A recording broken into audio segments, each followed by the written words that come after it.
ครับการเรียนภาษาละนานั้นก็บ่ใช่ยากหยังนะครับถ้าเรียนอักขระนะครับมันก็คือตัวอักษรนะครับเทียบในภาษาไทยนะเรียนไม้มันก็คือสระใช่ไหมเอาสองอย่างนี้มาผสมกัน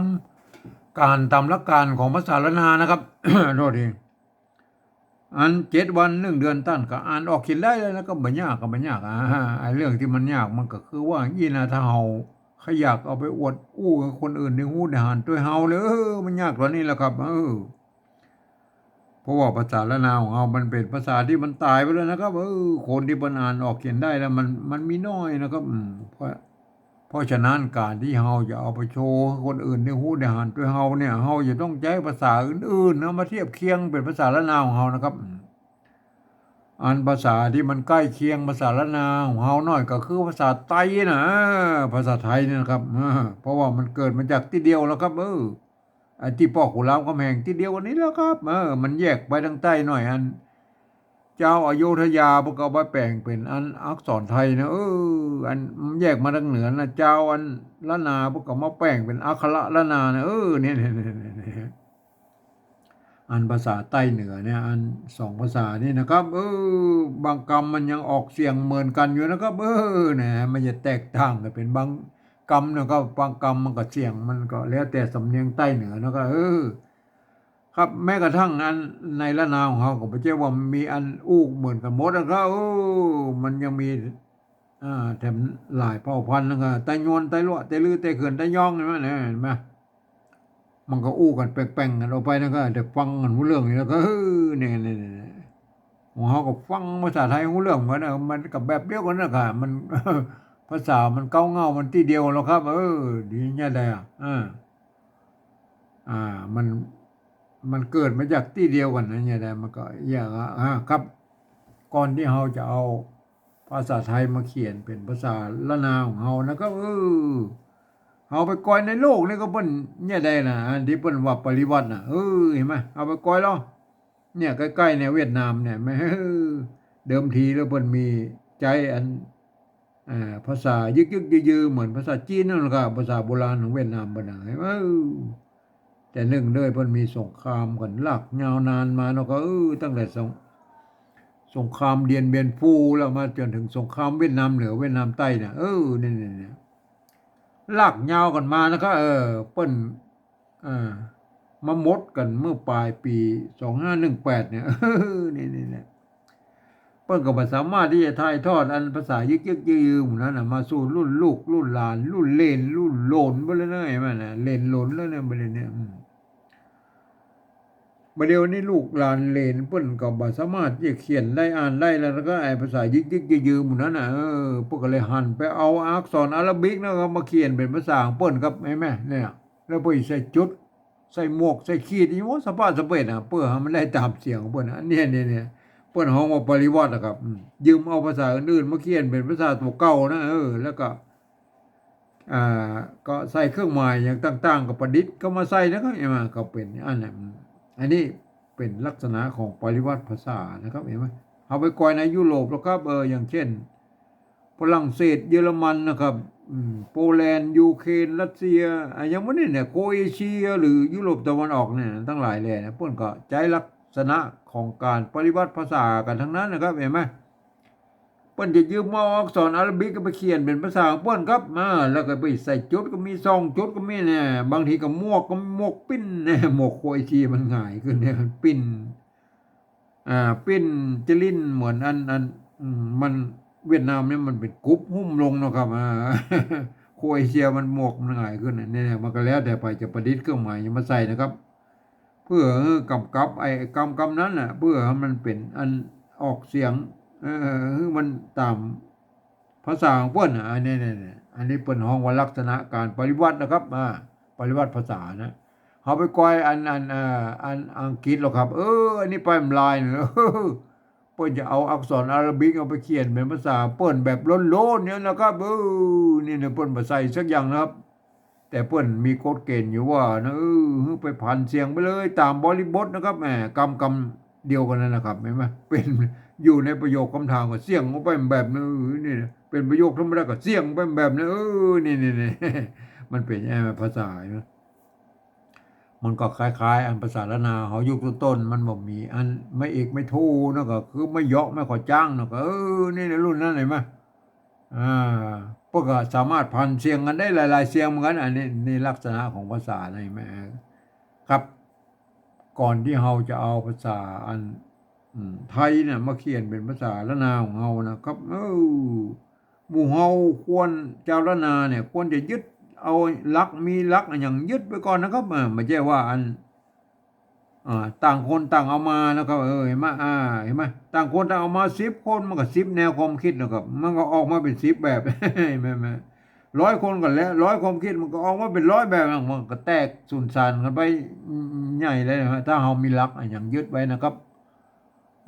การเขียนภาษาละนาของเราเนี่ยมันจะใกล้เคียงกันนะครับมันจะใกล้เคียงกันก็โอเคแล้วก็เห็นไหม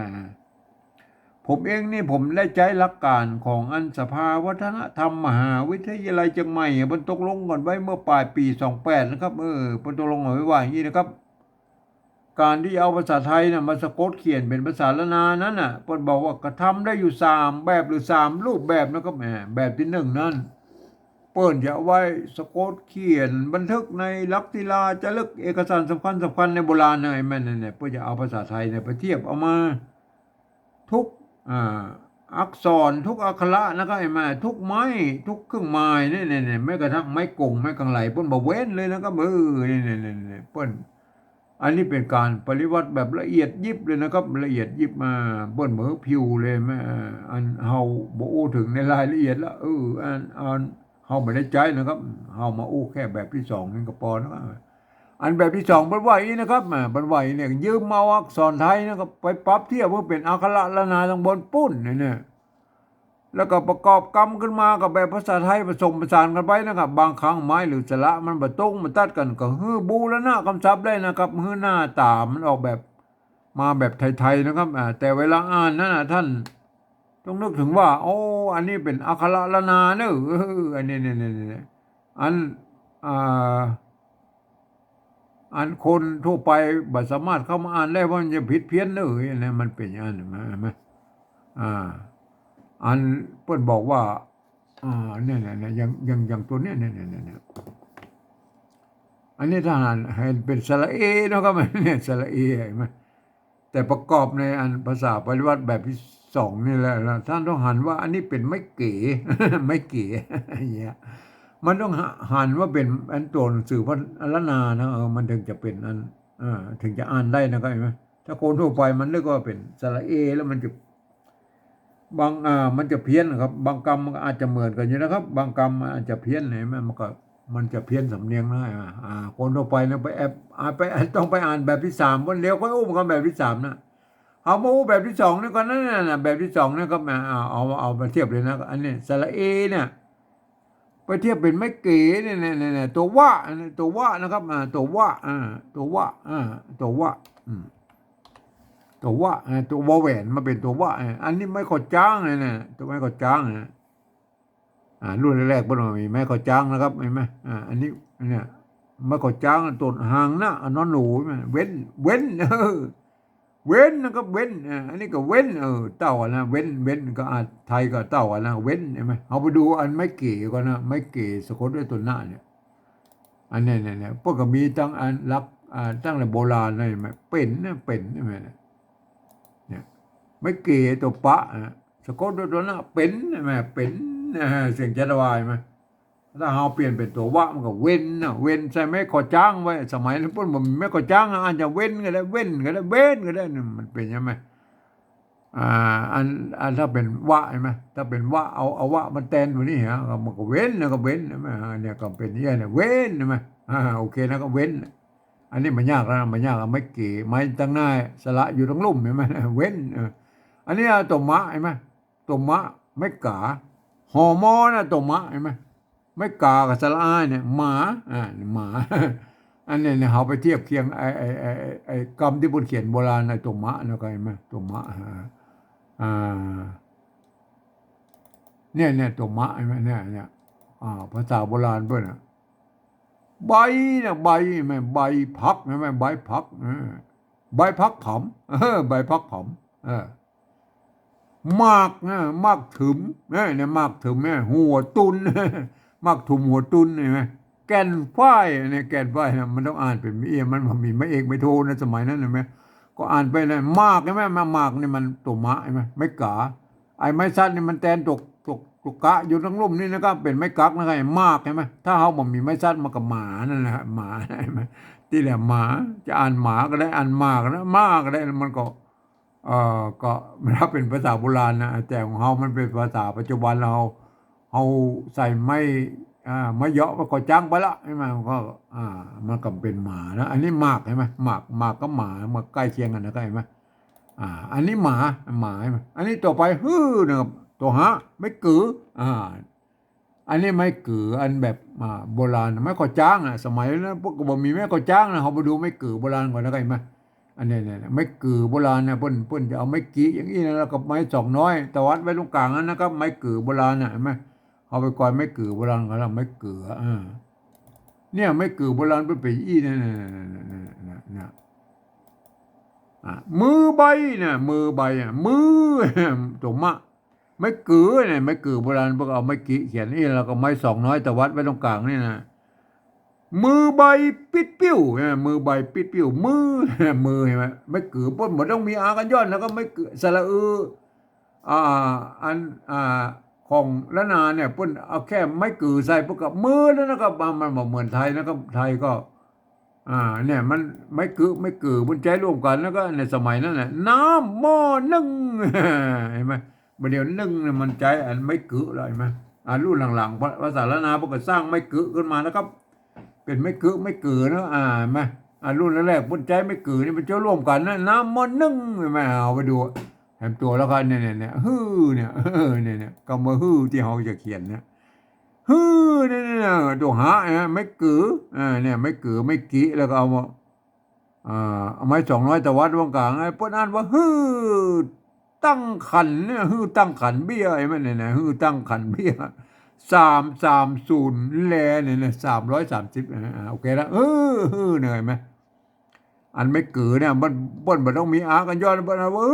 เนี่ยมันว่ามีไม่ขอจ้างประกันว่าอันหือก็ได้อันหืออันแล้วกรณีอันว่าเนี่ยตั้งขันเนี่ยตั้งขันเบี้ยนะไอ้ไหมเห็นไหมเนี่ยนะโบราณเป็นยังไงเขาก็มาดูอันของเขาเอาละของเขาเนี่ยก็เนี่ย ปกติแล้วอันโบราณเพิ่มมีไม้กอจังเนอะอันนี้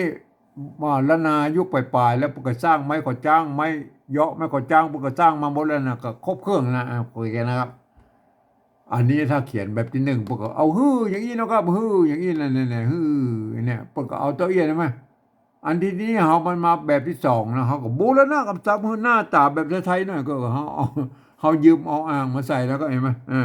เขายืม เขายืมอ้างมาบูรณะกำซับนะก็คือมันหน้าตาแบบไรโอเคได้ไง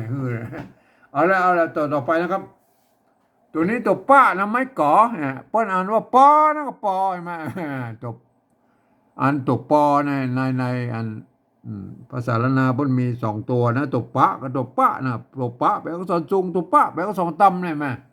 อันเสียงสามัญไม่ใช่ตัวป้าเนี่ยป้อนะปอเห็นไหมเขาไปดูอันภาษาโบราณของเราก็เนี่ยไม่อ่าภาษาโบราณก็เนี่ยไม่ก่อเนี่ยดูไม่ก่อนะเนี่ยไม่ก่อเนี่ยใส่เกลือเนี่ยปอตะกี้ละเห็นไหมอันปอแล้วอันนี้ใส่เกลือเห็นไหมเนี่ยมันถ้าเป็นยองก็ใส่เกลืออันมันไม่ไม่เกิดก็ไม่เกืออันสมัยนั้นเพิ่นยังใจร่วมกันอยู่นะครับสมัยยุคต้น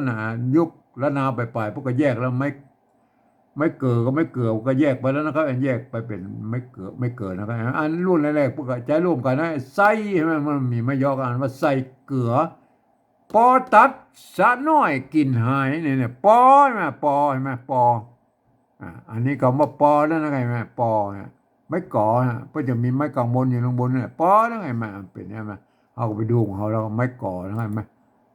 อันนี้ปอใช่ไหมเนี่ยปอใช่ไหมถ้าเป็นแบบที่หนึ่งไปเอาไม้กางบนมาด้วยนะครับเห็นไหม เอาเฮาเอาแบบที่สองนี่ก็ปอนี่ก็เอาก็ย้อนก็เอาอ่างเนี่ยเนี่ยอ่านว่าปอนะก็อ่านว่าปอนะเนี่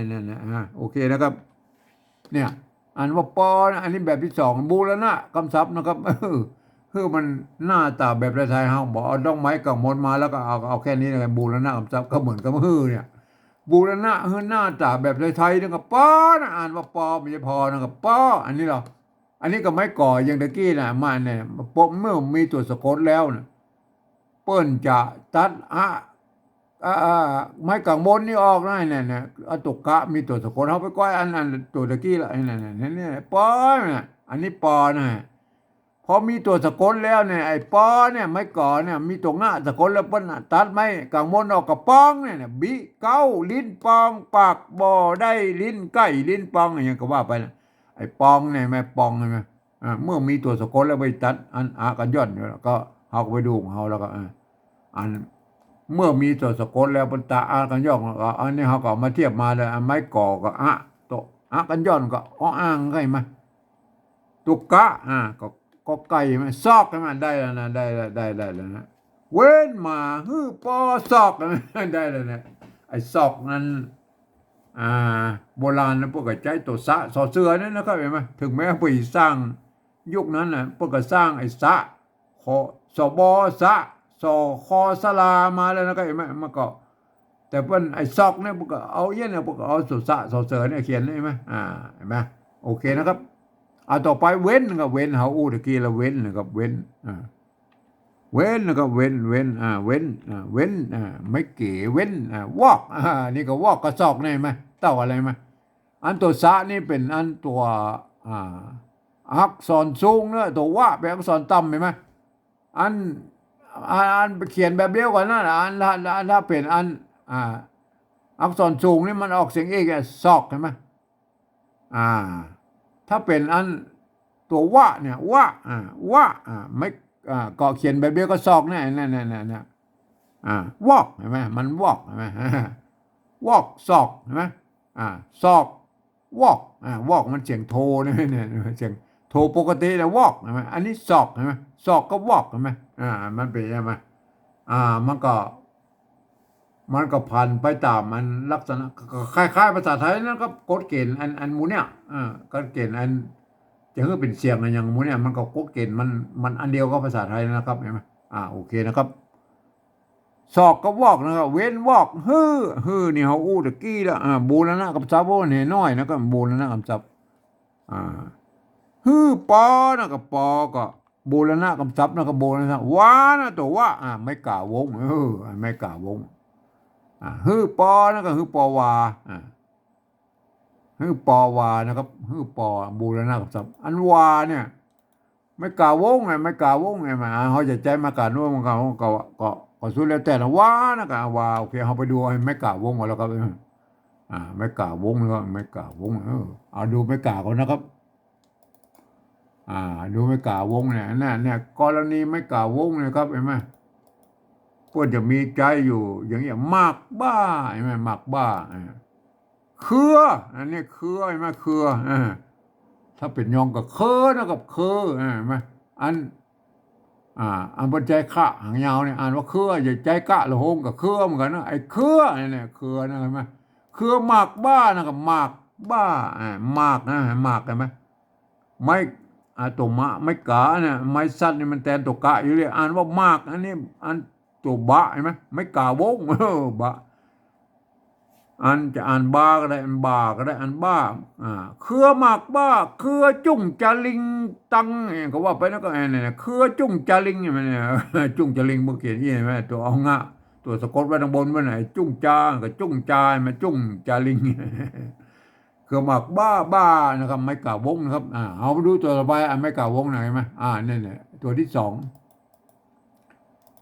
ทาตุนะครับทาเนี่ยตัวท่าเห็นไหมตัวท่าทาตุจักไข่ดองเล่าเอาอย่างก็ว่าไปเนี่ยทาตุเนี่ยทาตุเห็นไหมตัวที่สองนะครับ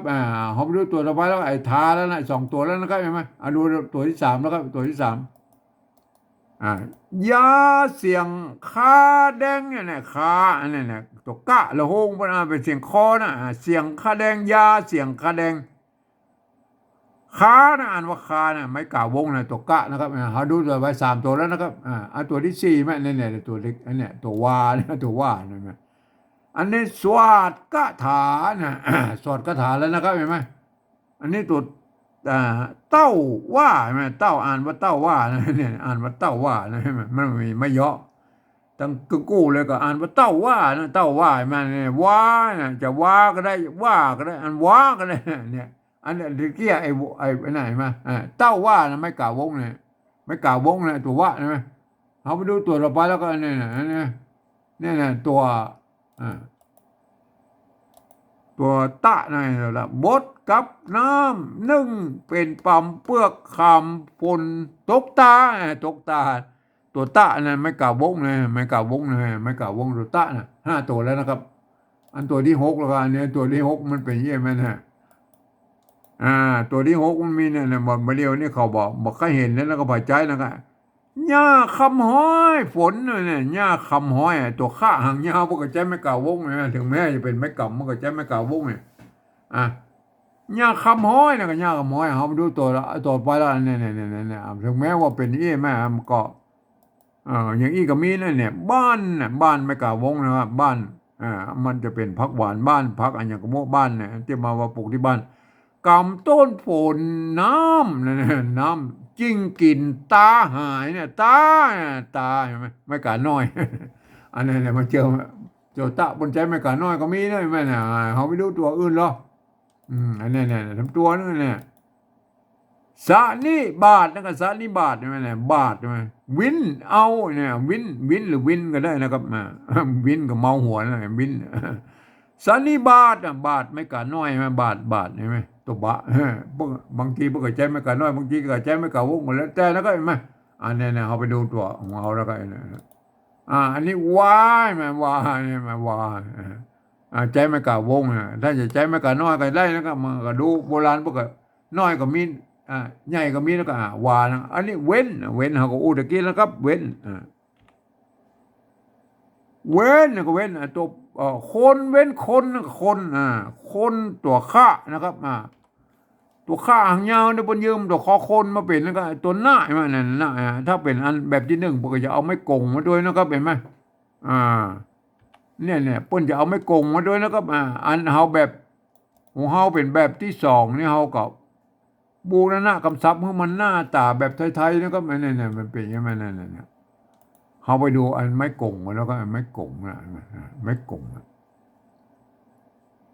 ไม้กงไม้กงนะครับเห็นไหม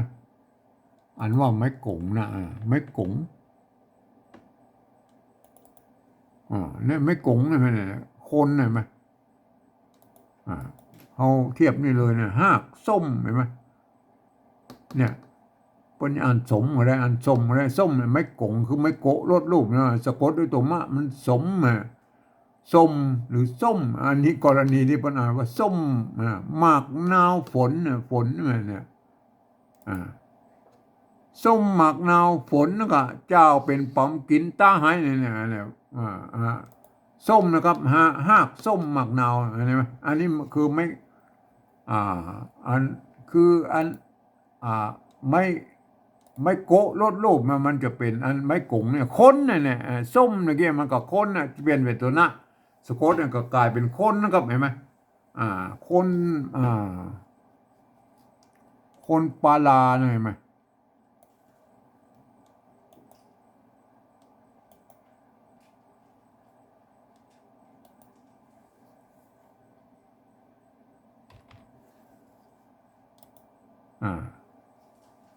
เว้นคนอันนี้ตัวป้าไม่กานะครับตัวป้าไม่กากับตัวพ่อพานน่ะป้ามันเสียงสามัญน่ะปนเว้นคนป้าเนี่ยไม่ใช่พานะครับปาลาตัวละไม่กาฮือกับอูตะกี้ละไม่ตัวหาไม่เกืออันไม่ถูกอันเนี่ยบูรณะคำศัพท์มันเป็นฮือแล้วก็บือนะครับเห็นไหม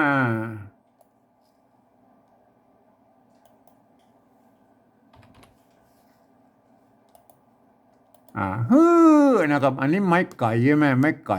ไม้ไก่เนี่ยไม้ไก่ตัวกะ ตัวกะตัวละใช่ไหมตัวละ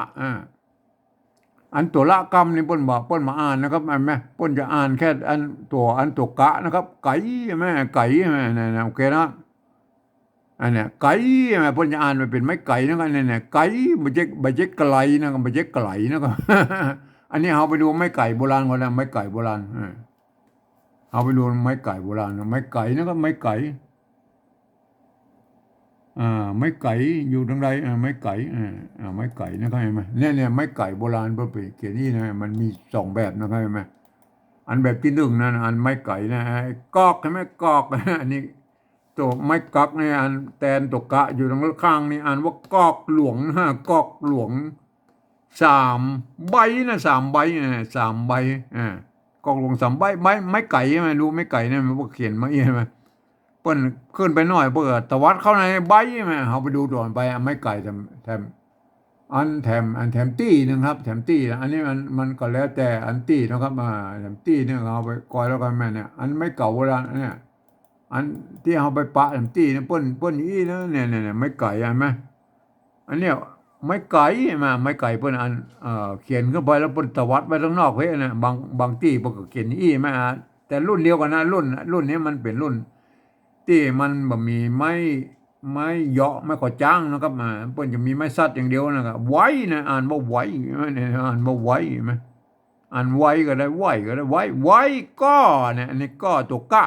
ไม่กังวลอ่านว่าก็ปุดไหมปุดไว้ก็ปุดไหมไว้ก็ปุดไว้ก็ปุดนั่นแหละ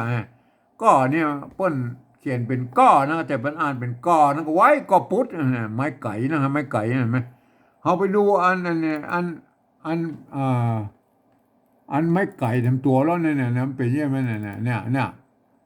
อันแบบเอี้ยนเนี่ยเนี่ยไหมอันตัวกั้มเมื่อกี้มันตัวกะตัวละกั้มเห็นไหมเนี่ยเปิ้นบ่อ่านนะครับอ่านาดน้ำนาดน้ำเป่าน้ำเป่าใช่ไหมเปิ้นแบบไม่ใช่เป่านะเห็นไหมอันตัวกั้มตัวละกั้มอะไรอันโบราณนะเปิ้นเอามากั้มไว้เฉยๆนะเปิ้นมาอ่านนะครับเปิ้นมาอ่าน เปิ้นเอางามมาได้นาดน้ำเป่าเนี่ยใบเป่าเป่าใช่ไหมเป่ากับเปล่านะไทยอ่าไทยมันเปล่าอันเมืองมันเป่านะครับเนี่ยเขียนแบบเดียวกันนั่นเนี่ยใบนะครับใบอันนี้มันตะกี้มันเป่านะครับอันนี้ใบเป่าเนี่ยเพิ่นอ่านได้หลายเสียงนะครับใบเป้าตองแตกวังนั่นแหละใบเป้าก็เหมือนนั้นเป็นใบพืชชนิดหนึ่งเปิ้นเอามาแปลงยาเนี่ยเปิ้นมาอ่านตัวลอลิงนี่แหละตัวละลอลิงเนี่ยอ่านใบเป้านะขนาดถ้าเข้าใจแล้วนะครับเห็นไหมโอเคนะครับโอเคนะอันนี้ก็ไก่นะอาการว่าไก่นะไม่ใช่กระไหลนะครับแม่เห็นไหมอ่านว่าไก่นะเราดูตัวต่อไปนะครับดูตัวต่อไปนะครับเห็นไหมอันนี้แสนนะไม่แก่นะครับแสนตัวสะตัวสะสะกดด้วยตัวหน้าเนี่ยแสนนะแสนนะก็แสนนะเอาไปดูไม่แก่ก็แล้วไม่แก่ไม่แก่นะก็ไม่แก่มีก็ไม่แก่ไม่แก่นะเนี่ยคำแสนเนี่ยแสนตรงตัวเลยไหมเนี่ยเห็นไหมคำแสนแล้วก็คำแสนแม่เนี่ยตรงตัวแล้วเนี่ยคำตัวข้าหางยาวคำไม่กล่าววงเห็นไหม คำแสนเนี่ยก็แสนตะกี้ละไอ้ไม่แก่เราสะห่างหน้าบนสะกดไว้ตรงนั้นอ่านว่าคำแสนเนี่ยคำแสนนึกไงคำแสนนึกไงไหมโอเคนะก็แสนนั่นน่ะมันก็มีตัวอย่างในโบราณนั่นเองไหมไม้อยู่หน้าสะกดอันตัวสะตัวหน้าสะกดอยู่ตรงลุ่มเนี่ยยอดอันนี้ยอดใช่ไหมตัวหน้าอันนี้มันออกเสียงยอนะตัวยอดยอดนะมันออกเสียงยอดไม่ใช่ยอดนะครับ เนี่ยอันนี้เขียนแบบแต่โยนจังใหม่แล้วไปใส่สองไม้มันใส่ไม้กงด้วยนะก็ไม่โกด้วยไม่กงไม่เอาไปก่อยอันไม่โกก็ไม่กงแล้วโยดแล้วก็โยดไม่โกไม่โกตัวเนี้ยนะตัวเนี้ยยืมตัวยอยักษ์มาเป็นตัวเนี้ยนี่แล้วก็แม่เปิ้นออกเสียงยอเนี่ยนะโยดนะโยดเห็นไหมอันถ้าเป็นแบบที่หนึ่งเปิ้นก็อัน เพื่อจะเอาตัวเอาไม่กงนี่มาตัวนึงเอาแบบที่สองนี่เอาเทียบมาเต้าอี้ว่าตัวหน้าอันนี้มันเป็นคล้ายๆเอาภาษาไทยมาเขียนแล้วก็แม่เนี่ยภาษาที่มันอาจจะมาตั้งสันสกฤตปุ่นนะครับมันยังไม่ใช่บาลีนะครับเนี่ยอันนี้โอเคนะครับเห็นไหม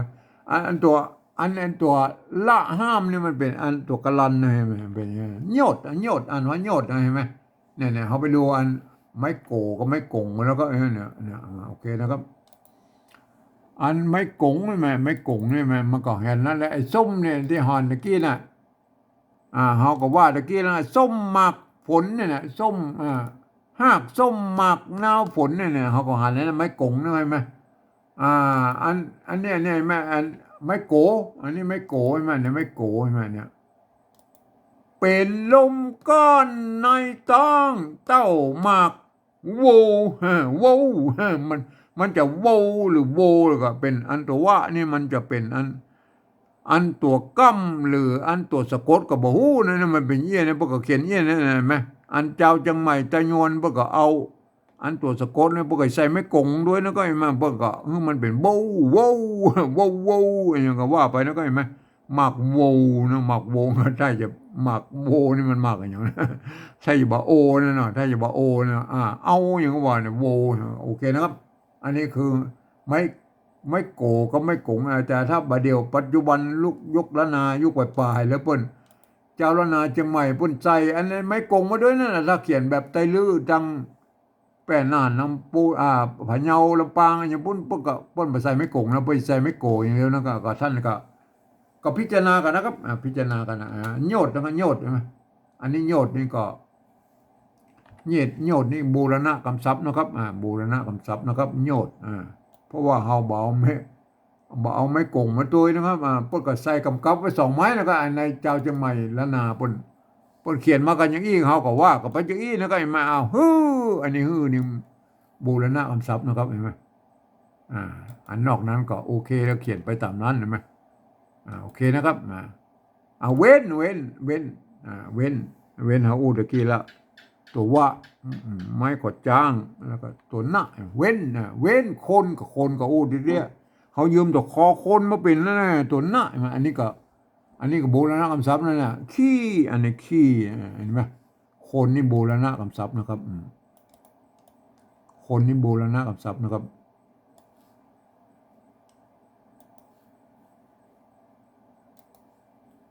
คนบูรณะกับทรัพย์นะครับเพราะว่าเฮาเบาอันนี้เนี่ยเทียบมาแต่เฮาเบาไม่กงมาด้วยแล้วก็ขี้เนี่ยนี่ไม่กี่กับสระอีนะไม่ขอจ้างไม่โทเนี่ยเฮาไปดูอันไม่กี่โบราณก่อนแล้วก็ไม่กี่ไหมไม่กี่โบราณใช่ไหมเนี่ยมาเนี่ยพวกเขาเขียนได้ยังไม่กี่ใช่ไหมไม่กี่โบราณขี้เล็กใช่ไหมขี้เล็กใช่ไหมขี้เล็กเนี่ยตัวขะไม่กี่เนี่ยไม่กี่พวกเขาไม่กี่ไม่เนี่ยพวกขีดไอ้ข้างๆนี่น้อยก็เป็นไม่กี่แล้วนะมา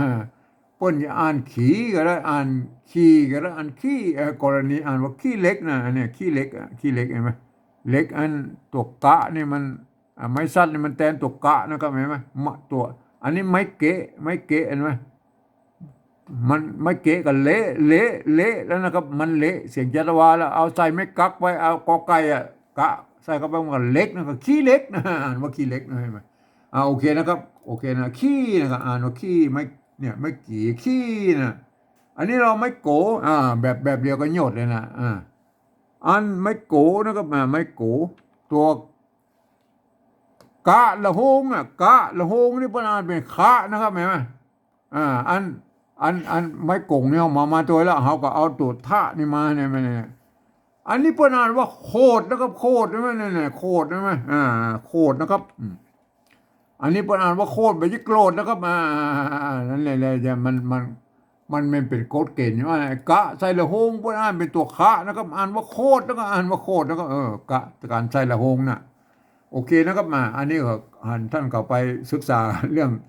อันการใส่ละหงเห็นน้อยนะก็โคดนะอ่านว่าโคดนะครับกะละหงนี่อ่านเป็นคอไข่นะอ่านว่าโคดนั่นอ่านเป็นตัวนี้ตัวคะนี่มันเป็นกฎเกณฑ์ของอันตั้งแต่อันบาลีภาษาบาลีมาแล้วนะก็ว่าไปนะกะละหงอันปุ่นใส่ละหงกับโคดนะก็โคดอ่านว่าโคดอันนี้รอนะโคดนะโคดตะกี้แล้วเห็นไหมไม่กือเสลือไม่ก็จังเนี่ยอันนี้ก็อันนี้ก็บูรณะกำทรัพย์เหมือนกันนี่นะครับแม่เนี่ยโอเคนะครับ อ่าอันไก่นะครับไก่เขาก็โอ้ตะกี้ละไอ้ตัวอันเบิ้ลบอกออกเสียงตัวละนี่นะก็แบบเปิ้นอ่านว่าไก่นะครับออกไก่นะอันนี้แสนเขาก็โอ้ตะกี้ละตัวสะตัวนะไอ้มันเนี่ยแสนไก่ไก่ไก่ไก่ก็โอเคนะไก่ได้แล้วเห็นไหมได้แล้วนะอันนี้คือภาษาปฏิวัติแบบที่สองนะครับเห็นไหมอ่าที่อันเจ้าละนาเฮาควรจะใจร่วมกันนะครับจะเป็นไตยวนไตลั่วไตลือไตเขินไตย่องก็ควรจะเขียนกันให้ได้แบบเบี้ยเอาหลักการของอันสภาวัฒนธรรมมหาวิทยาลัยมาเป็นยึดถือเป็นศูนย์กลางนะครับเห็นไหมแต่เวลาอ่านนั้นท่านก็อ่านไปตามสำเนียงของท่านนะครับจะเป็นไตยวนไตลั่วไตลือไตเขินไตย่องกับท่านก็ไปอ่านไปตามสำเนียงของท่านเห็นไหมมันเขียนกันได้ยี่อืม แต่อันวันนี้จะอ่านแบบสำเนียงเชียงใหม่แต่ยวนแล้วก็อ่านมาอีกนะครับเว้นหมาฮื้อปอศอกเว้นวอกฮื้อปอวาเว้นคนปลาฮื้อไก่แสนโยดเว้นคนขี้โคดฮื้อไก่แสนไก่โอเคนะครับอันนี้คืออันนี้ภาษาปฏิวัติแบบที่สองนะครับเห็นไหมควรจะใจลงกันอันนี้เรามาอู้ถึงอันภาษาปฏิวัติแบบที่สามนะครับอันภาษาปฏิวัติแบบที่สามนี่อันสภาวัฒนธรรมมหาวิทยาลัยเชียงใหม่เปิ้นว่าอย่างนี้นะครับเปิ้นตกลงกันไว้เมื่อปลายปี28เปิ้นตกลงกันไว้ว่าอย่างนี้นะครับเห็นไหมอันเปิ้นบอกหลักการนะหลักการเปิ้นบอกฟังเอาเสียงภาษาละบนปุ้นนะครับเห็นไหมเปิ้นว่ามาจะได้นะครับก็เอาภาษาไทยเขียนมันจะนั่นนี่หรอเปิ้นว่าอย่างนั้นเห็นไหมเปิ้นว่าอย่างนั้นเห็นไหมเปิ้นว่าตัวเอี้ยนะเห็นไหมเปล่งเสียงออกมาคือเสียงกระบู้นะอู้ไม่แล้วก็เขียนไม่นะแต่ปกติอย่าลืมกึดเป็นนะครับว่าภาษาไทยเป็นระบบ5 เสียงนะครับภาษาละนาวของเรามันเป็นระบบ6 เสียงมันจะเขียนได้มันบ่ได้เป็นบางเสียงนะครับก็คือเสียงโทพิเศษโทเมืองนั่นแหละเปิ้นบ่มีนะครับเปิ้นบ่มีเสียงนี้ในภาษาไทยเปิ้นก็เลยบ่สร้างวรรณยุกต์ให้เห็นไหม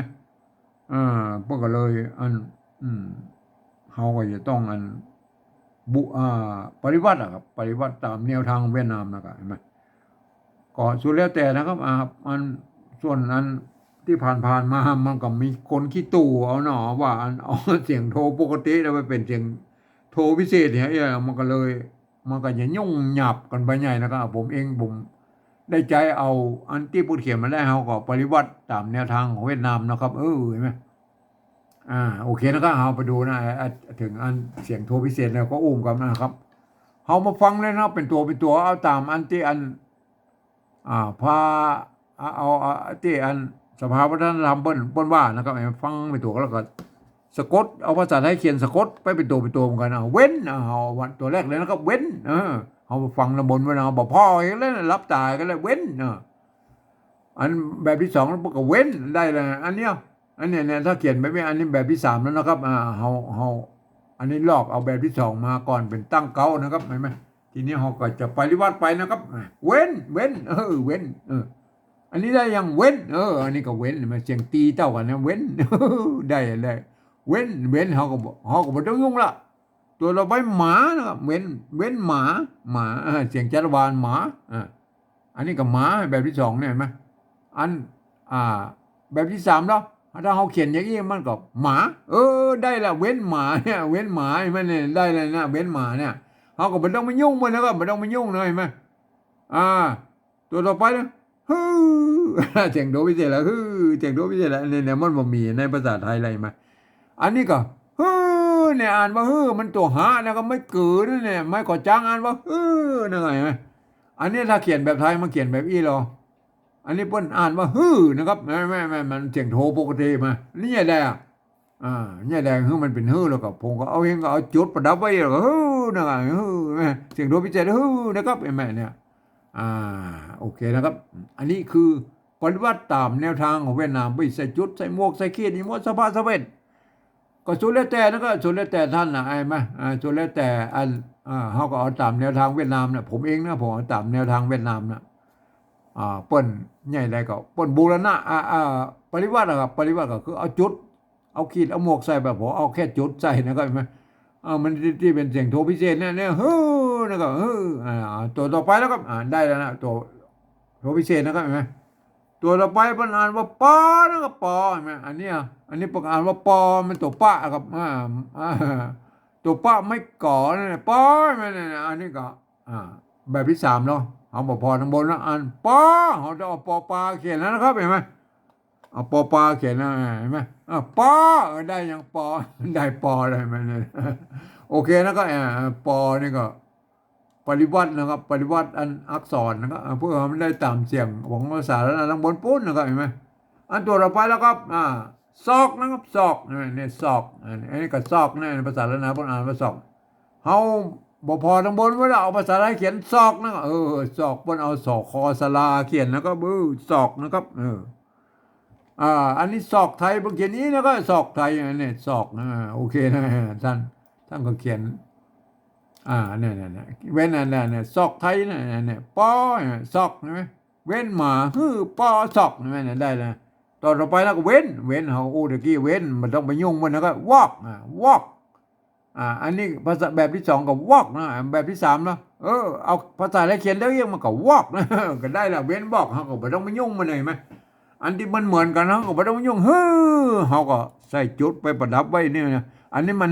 นะครับเห็นไหมอันนี้มันไอ้แม่ตัวหะไม่กือนะครับตัวกระจังอันนี้มันตัวหอหีบสระเนี่ยเห็นไหมมันนะครับเขาก็ใส่จุดเข้าไปนะโอเคนะครับเห็นไหมโอเคนะครับอันนี้ก็อันปริวัตินะครับปริวัติเสียงมันได้ตามนี้นะครับอันนี้ตัวต่อไปแล้วครับปอนะครับปอเห็นไหมนี่อ่านว่าปอนะครับอันนี้มันอ่านถ้าเขียนนี่มันพอนะครับเขาก็ดูแลไอ้ปอต้องปอปลาเขียนแล้วก็ปอเนี่ยปอปอนี่ก็ปริวัตินะครับปริวัติถึงมันได้เนี่ยตามหน้าเนี่ยปอนะว่าตัวต่อไปว่าอันแบบที่สองนี่เพิ่งก็ว่านะเอาว่าท้ายใส่แล้วก็ว่ามันได้เท่ากันใช่ไหมก็บางคำมันก็ยังเหมือนกันอยู่แล้วก็ภาษาไทยภาษาละนานะก็มันเกิดมาจากที่เดียวกันเลยยังไงอะไรอะครับอันตัวต่อไปเว้นก็เว้นเว้นอันแบบที่สองเพิ่งก็เว้นเสียงตีนะอันเนี้ยอันนี้เพิ่งก็แค่เขียนอย่างนี้มันก็เว้นเสียงตีเขาก็บอกต้องมายุ่งมันเว้นต่อไปแล้วเห็นไหมเปิ้นว่าเนี่ยคนก็ภาษาละนาเป็นคนอันนี้คนแบบที่สองนี่เป็นใจตกขอคนมาเขียนเอาคนตัวเนี้ยคน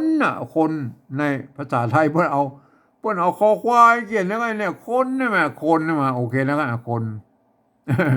อันนี้ก็อันปริวัตินะครับปริวัติมันได้ตามเสียงอันภาษาละนาบนปุ้นไงมันเนี่ยคนเนี่ยใจคอควายคอควายเขียนแล้วคนตัวเราไปแล้วปลานะก็ปลาลานะปลาลาอันนี้นะอันนี้ประกาศว่าปลาลาเนี่ยปัญหาว่าปลาลานะเนี่ยปลาลาใช่ไหมเนี่ยตัวปะนะครับอันเนี้ยรูปเนี่ยมันถ้าเขียนอย่างนี้มันอ่านพาลานะพาลายาพาลานะอันต่อตัวปลาเขียนนั่นเนี่ยปลาเนี่ยปลาลาปลาได้นะปลากับลาเลยมันต้องไม่ยุ่งมันละลามันเสียงเต่ากันนะปลานะกับปลาตัวต่อไปเขาก็ตะกี้เอาจุดใส่ประดับไว้ได้ตามแนวทางของผมแล้วก็เห็นไหมเสียงโทพิเศษโอเคเห็นไหมอัน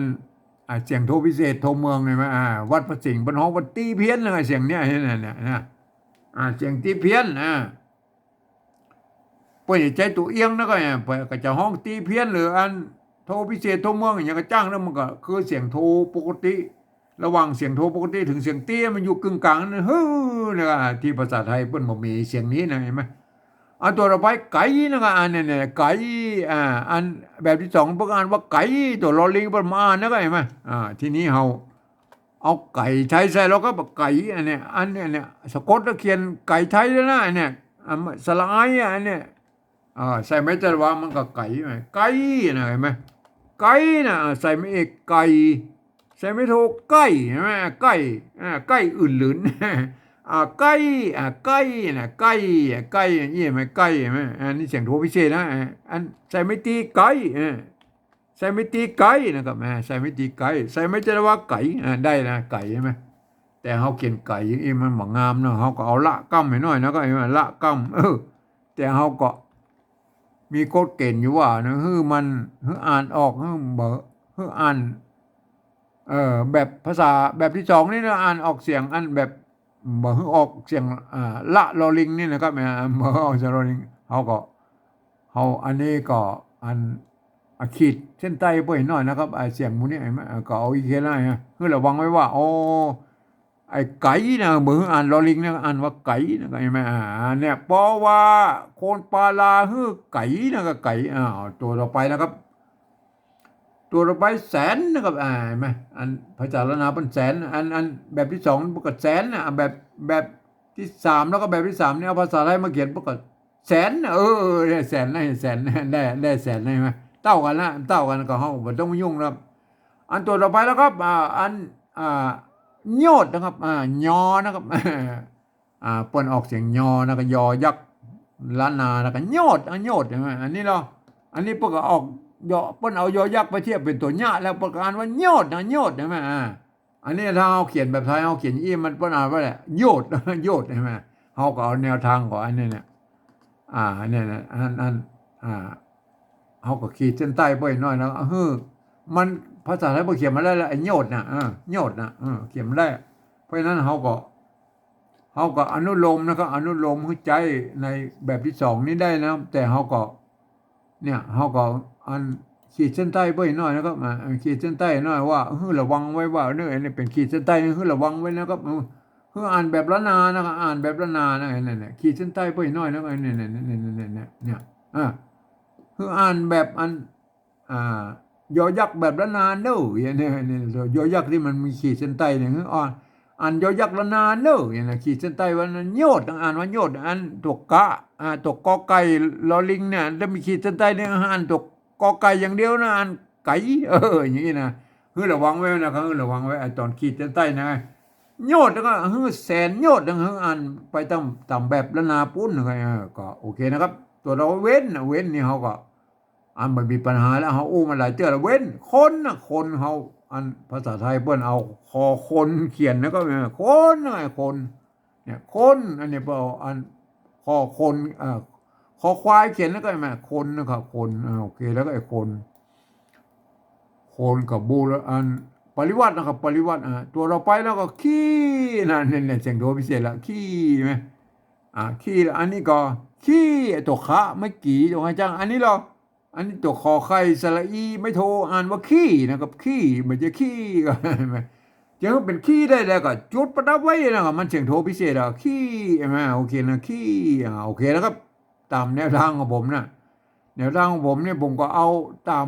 เอาตัวอย่างของเวียดนามมันนะตัวเราไปแล้วตัวเราไปมันโคตรแล้วก็โคตรใช่ไหมโคตรแล้วก็ไปจะโกรธนะโคตรอันนี้แบบนี้ละอันกะละหงนะอันนี้กะละหงเห็นไหมปดการว่าโคตรนะครับขี้โคตรนะคนขี้โคตรนะอันโคตรที่เขียนในแล้วก็อันในภาษาไทยเขาก็ต้องเอาขอไข่เขียนนะครับโคตรเนี่ยโคตรนะโคตรมันได้แล้วนะโคตรใช่ไหมเว้นโคนขี้โคตรนะโคตรนะครับโคตรอันนี้กับปริวัติอักษรนะครับปริวัติอักษรเพื่อให้มันได้อันตามเสียงของภาษาลาวนางบนมาคนเว้นคนขี้โคตรนะก็ใส่จุดเข้าไปนะครับเสียงโดพิเศษแล้วก็เห็นไหมเนี่ยก็ใส่โทพิเศษโทพิเศษเขาจุดไปได้ไว้นะบนเขียนมาได้เขาก็เอาจุดใส่เครื่องหมายหน่อยว่าอันจุดนี่เป็นอันวรรณยุกต์โทพิเศษเนอะเนี่ยอันนี้ตัวเราไปไก่เขาดูแล้วไอ้ไก่นี่เขาเขียนตะกี้แล้วไก่นะครับไก่นี่เขาก็ใส่ไม้จัตวาพวกนั้นแล้วก็เอาขีดให้หน่อยแล้วก็ขีดให้หน่อยอันไก่น่ะขีดให้พวกหน่อยแล้วอ่านเนี่ยไก่นะเหมือนจะอ่านไก่นะแสนนะเขาไม่ต้องมายุ่งแล้วเปิ้นมันเหมือนกันนะแม่ไอ้ไก่น่ะไอ้ไก่มันเนี่ยนะไก่นี่เขาก็อันขีดไปหน่อยนะครับขีดไปหน่อยไก่ได้แล้วแม่เนี่ยอันก็ได้แล้วนะครับ อันนี้ภาษาปริวัติแบบที่สามอันแบบสำเนียงเชียงใหม่แต่โยนนะก็แม่ก็เขียนก็ได้ยี่นะแม่ก็คนที่เป็นแต่โยนกับ คงไปพิจารณากันนะครับว่าอันนี้มันเป็นแบบฉบับของผมนะครับใครจะเอาไปใช้ผมก็บ่สงวนลิขสิทธิ์นะครับก่อนสุดแล้วแต่ท่านนะครับท่านจะเขียนอะไรก็เป็นเรื่องของท่านนะครับเนี่ย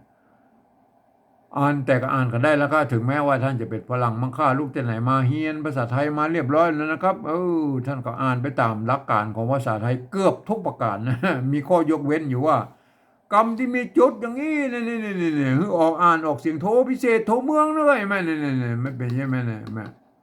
กรรมที่มีไม้จัตวาเนี่ยอย่างนี้เนี่ยอ่านออกเป็นเสียงจัตวาแล้วกันเนี่ยมันเป็นใช่ไหมเนี่ยแม่ใช่ไหมอ่ากรรมที่มันนั้นอย่างเงี้ยนะมีขีดเส้นใต้มันเป็นอันเนี่ยอันกอรออย่างอ่านเป็นตัวกอเฉยๆนั่นน่ะขีดเส้นใต้อย่างนี้เนี่ยอันตัวเนี้ยเนี่ยก็อ่านเป็นตัวย่อนะตัวย่อเห็นไหมนะเป็นยอยักษ์บรรณาเห็นไหมถ้าเป็นอยอคืออ่านเป็นพยัญชนะต้นคืออ่านเป็นยอยักษ์ไทยได้ไหมเนี่ยว่าถ้าท่านอ่านไปตามหลักการอย่างอี้แล้วเนี่ยท่านก็จะได้สำเนียงเชียงใหม่ไต้ยวนไปเลยนะครับอ่านว่าอย่างนี้นะครับเว้นหมาฮื้อปอศอกเว้นวอกฮื้อปอวาเว้นโคนปาลาฮื้อไก่แสนโยดเว้นคนขี้โคดฮื้อไก่แสนไก่อันนี้คือสำเนียงเชียงใหม่ไต้ยวนแล้วก็อ่านไว้อีกนะครับครับสำหรับภาษาล้านนาแบบที่สองปู้นั่นมันก็เจ้าละนาของเราก็ควรก็เขียนก็ได้อย่างอี้นะครับมันเป็นสื่อกลางของอันภาษาละนาของเรานะครับเห็นไหมถ้าเข้าใจหลักการอันเดียวกันนะของภาษาใจเอาหลักการของสภาวัฒนธรรมมหาวิทยาลัยเชียงใหม่เพิ่นตกลงกันไว้เมื่อปลายปี28ปุ๊บแล้วครับเห็นไหมเอามาใจรวมกันเราจะเป็นเผ่าพันธุ์ใดเมื่อเขียนได้เต่าๆกันเนี่ยแต่เวลาอ่านนั้นก็อ่านไปตามสำเนียงของท่านนะครับเห็นไหมวันนี้จะอ่านแบบสำเนียงเชียงใหม่ตะยวนนะอ่านว่าอีกนะครับเว้นหมาฮื้อปอศอกเว้นวอกฮื้อปอวาเว้นโคนปลาลาฮื้อไก่แสนโยดเว้นโคนขี้โคดฮื้อไก่แสนไก่เนี่ยคือสำเนียงเชียงใหม่ตะยวนนะครับเห็นไหมครับอันภาษาละนาตำบลพุ่นก็ส่วนใหญ่แล้วก็เขียนกันได้ยี่นะส่วนใหญ่แต่อย่างว่าเฮาละนาเฮามันมีหลายเผ่าพันธุ์นะครับแต่ยวนแต่ลวแต่ลือแต่เขินแต่ย่องใช่ไหมมันก็อย่างว่านะอันพวกก็ถ่ายทอดกันมาตั้งแต่ยุคโบราณยุคต้นๆเนี่ยภาษาละนานะพวกก็ถ่ายทอดกันมาหลายเจนแล้วนะครับแม่มันก็พวกก็เอา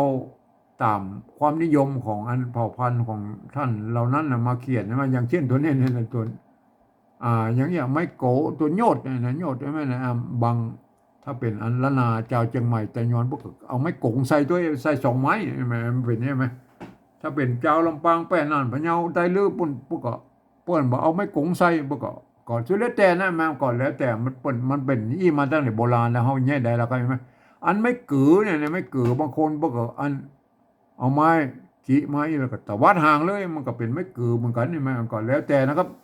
อันนี้มันเป็นไม้กือแบบอันต้นยุคต้นมาเขียนกันอย่างนี้นะก็ว่ากันไปนะครับไหมอันไก่เนี่ยบางทีปุ่นมันบ่ใส่อันตัวละก็ได้นะก็แล้วแต่นะไงมันเห็นไหมไอ้โคดนี่มันอาจว่าจะเขียนตามเสียงตัวคะเขียนก็ได้นะโคดก็แล้วแต่แล้วก็มันสุดแล้วแต่จะเขียนได้ไหมก็แล้วแต่ละมันก็เขียนกันได้หลายๆแบบอยู่นะก็เห็นไหมครับแต่พวกก็อ่านกันได้นะครับวันนี้จะอ่านแบบสำเนียงเชียงใหม่ตะยวนก็อ่านไว้อีนะครับเว้นหมาฮื้อปอศอกเว้นวอกฮื้อปอวาเว้นคนปาลาฮื้อไก่แสนโยดเว้นคนขี้โคดฮื้อไก่แสนไก่มันเป็นอย่างนี้นะครับสำเนียงเชียงใหม่ตะยวนนะครับก็เป็นอย่างนี้ครับครับวันนี้มันเป็นการปฏิบัติภาษาละนาแบบสำเนียงเชียงใหม่ตะยวนนะครับมันก็ควรเขียนกันได้อย่างนี้นะครับสำหรับท่านเป็นอันเผ่าพันธุ์อื่นๆนะครับเห็นไหมท่านก็ไปคิดค้นกันเอาเองนะครับในแบบที่3นะไอ้แบบที่2เนี่ยควรจะเขียนอันได้เขียนเอาหลักการเดียวกันนะมาเขียนนะครับในแบบที่2เนี่ยเห็นไหมมันก็จะได้เขียนกันได้ให้มันเป็นสื่อกลางของภาษาละนานะครับเห็นไหมท่านไปพิจารณากันนะครับวันนี้ผมขอบรรยายเพียงแค่นี้นะครับ